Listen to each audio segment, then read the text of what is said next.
Hi friends, வணக்கம். Welcome to Mani cooking and lifestyle. இன்றைக்கி நம்மளோட சேனலில் ஒரு சூப்பரான ரொம்ப ஹெல்த்தியான பிரேக்ஃபாஸ்ட் ரெசிபி பார்க்க போகிறோங்க. கோதுமை ரவையை வச்சு நம்ம பணியாரம், அதுவும் மசாலா பணியாரம் பண்ண போகிறோம். ரொம்ப டேஸ்டியாக இருக்கும். வாங்க அது எப்படி பண்ணலான்னு பார்க்கலாம். அதுக்கு முன்னாடி நம்ம சேனலை மறக்காமல் சப்ஸ்கிரைப் பண்ணிடுங்க. பக்கத்தில் இருக்கிற பெல் ஐக்கானையும் ப்ரெஸ் பண்ணிடுங்க. வீடியோவை ஸ்கிப் பண்ணாமல் பாருங்கள். ஃப்ரெண்ட்ஸ், இது வந்து நம்ம கோதுமை ரவை வச்சு பண்ண போகிறோம். கோதுமை ரவை வந்து கொஞ்சம் கொரகப்பாக இருக்கும் இல்லைங்களா, அதை வந்து நம்ம கொஞ்சம் ஃபைனாக அரைச்சி எடுத்துக்கலாம். ஒரு 3/4 கப் கோதுமை ரவையை நல்லா கொஞ்சம் ஃபைனாக அரைச்சி நம்ம ஒரு பவுலுக்கு ட்ரான்ஸ்ஃபர் பண்ணிடலாம். இப்போ இதில் வந்து கொஞ்சம் துருவின கேரட்டும் குட்டி குட்டியாக கட் பண்ண கொத்தமல்லி இலையும் சேர்த்துருக்கேன்.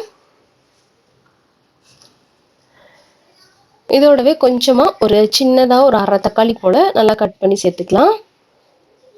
அதோடவே இதுக்கு தேவையான அளவு கொஞ்சம் மசாலா நம்ம சேர்க்க போகிறோம். அதுக்கு வந்து கொஞ்சமாக சீரக பவுடர் சேர்த்துக்கலாம். ஃபஸ்ட்டில் ஒரு 1/2 ஸ்பூன் போல், ஒரு நல்ல ஃப்ளேவருக்காக. அதோட காரத்துக்கு சில்லி பவுடர் வந்து ஆட் பண்ணிக்கலாம். சில்லி பவுடர் வந்து உங்களுக்கு எந்த அளவுக்கு வேணுமோ அந்தளவுக்கு நீங்கள் ஆட் பண்ணிக்கோங்க. அதோடவே நல்ல ஒரு ஃப்ளேவருக்காக கரம் மசாலா கொஞ்சம் ஆட் பண்ணியிருக்கேன். இதுக்கு தேவையான அளவு உப்பு சேர்த்துக்கலாம். சேர்த்துட்டு இதை நல்லா நம்ம மிக்ஸ் பண்ண போகிறோம். அதுக்கு வந்து நான் இன்றைக்கி வந்து ஹாட் வாட்டர் வந்து யூஸ் பண்ணுறேன். கொஞ்சம் மீடியமாக ஹாட்டாக இருக்கிற மாதிரி பார்த்துக்கலாம்.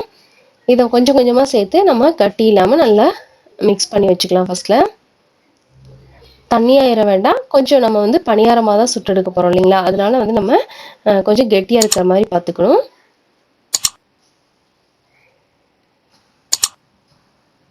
இப்போ இந்த மாதிரி மாவு ரெடி பண்ணியாச்சு. இதை இப்போ நம்ம பணியாரமாக சுட்டெடுத்துடலாம். இதுக்கு ஃபஸ்ட்டில் பணியாரக்கல்ல எண்ணெய் சேர்த்தாச்சு. கொஞ்சம் எண்ணெய் அதிகமாக சேர்த்துக்கோங்க, அப்போ தான் வந்து நல்லா ஈஸியாக குக் ஆகும் உங்களுக்கு. இப்போ இதில் 3/4 பாகம் மட்டும் நம்ம வந்து மாவு சேர்த்துடலாம்.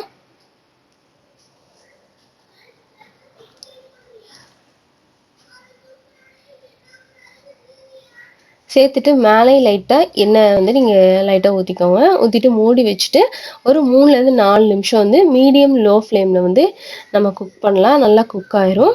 நல்லா குக் ஆயிடுச்சுன்னா சைட்லலாம் நல்லா வந்து உங்களுக்கு ஓப்பன் ஆக ஆயிடுச்சு. அப்போ நம்ம வந்து திருப்பி விட்டிங்கன்னா உங்களுக்கு வந்து கரெக்டாக இருக்கும். இப்போ நல்லா நமக்கு சைட்லலாம் நல்லா ஈஸியாக ஓப்பன் ஆக ஆரம்பிச்சிச்சுன்னா நம்ம வந்து திருப்பி விட்டிங்கன்னா அந்த மாதிரி எடுக்கிறதுக்கு வந்து ஈஸியாக இருக்கும் உங்களுக்கு.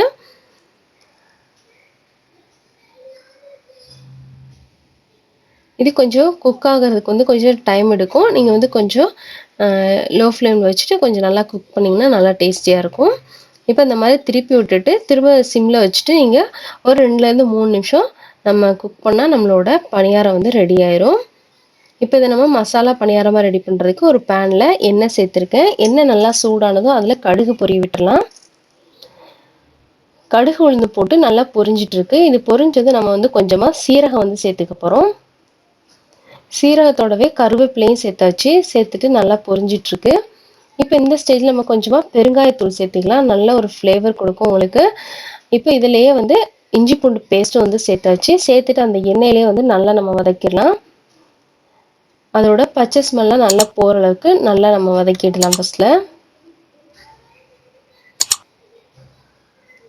நல்லா வதங்கினதும் இதில் வந்து ஒரு 2 தக்காளி போல் பேஸ்ட்டாக ரெடி பண்ணி வச்சுருக்கேன். அந்த தக்காளி பேஸ்ட்டையும் வந்து இதில் சேர்த்துட்டு நல்லா நம்ம கொதிக்க விட போகிறோம்.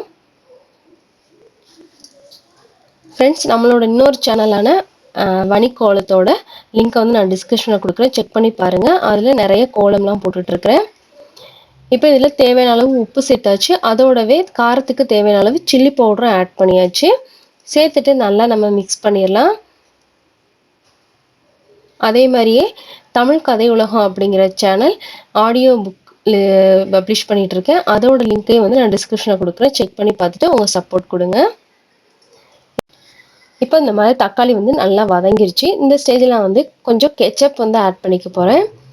கெச்சப் வந்து நல்லா ஒரு ஸ்வீட்டாக உங்களுக்கு நல்லா சூப்பராக இருக்கும். டேஸ்ட் வந்து நிறைய சேர்க்காம ஒரு ஸ்பூன் போல் சேர்த்துட்டு அதையும் நல்லா மிக்ஸ் பண்ணிடலாம்.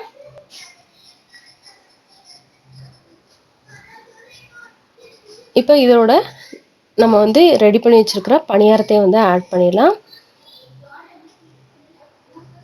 இப்போ அந்த மசாலாவையும் பணியாரத்தையும் நல்லா மிக்ஸ் பண்ணோன்னா நம்மளோட மசாலாலாம் வந்து நல்லா பிளெண்ட் ஆகி ரொம்ப சூப்பரான ரொம்ப டேஸ்டியான கோதுமை ரவா மசாலா பணியாரம் வந்து ரெடி ஆயிரும். லாஸ்ட்டில் வந்து மல்லி இலை தூவி இறக்கணும்னா நம்மளுக்கு கோதுமை ரவா பணியாரம், மசாலா பணியாரம் வந்து ரெடி ஆயிரும். ட்ரை பண்ணி பாருங்க இது. இது வந்து பிரேக்ஃபாஸ்ட்டுக்கோ இல்ல ஈவினிங் ஸ்நாக்ஸ்க்கோ வந்து நீங்க குடுக்கலாம். தேங்காய் சட்னியோட இல்ல ஒயிட் சாஸோட குடுத்தீங்கன்னா ரொம்ப சூப்பரா அட்டகாசமா இருக்கும்.